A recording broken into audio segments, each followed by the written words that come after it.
Presented by Sandhya Entertainment. Music Projects.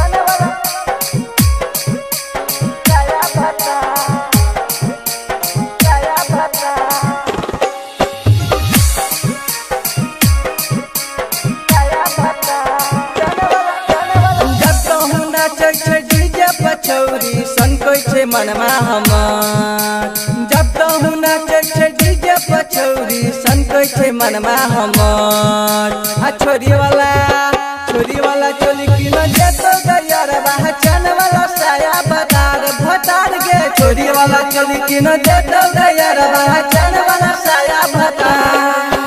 जब कहूँ नाचे छे डीजे पछौरी सनकै छे मनमा हमर जब कहूँ नाचे छे डीजे पछौरी सनकै छे मनमा हमर आ छोरी वाला चोली किन जेतो गयर पहचान वाला साया बतार भतार गे छोरी वाला चोली किन जेतो गयर पहचान वाला साया भतार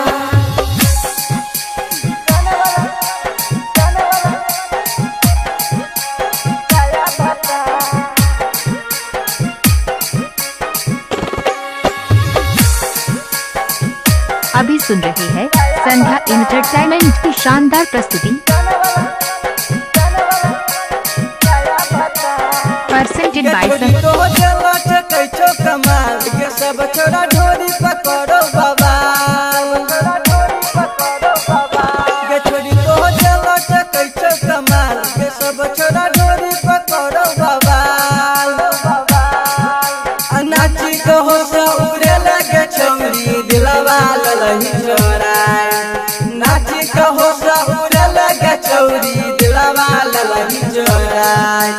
छोरी वाला चोली किन जेतो गयर पहचान वाला साया बतार भतार गे छोरी वाला चोली किन जेतो गयर पहचान वाला साया भतार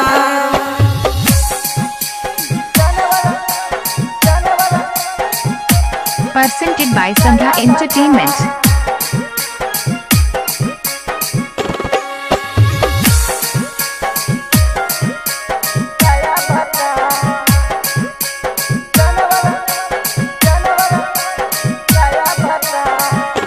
छोरी तोहू केकरा से करे छे प्यार के सब छोरा तोरे पछौका फिदा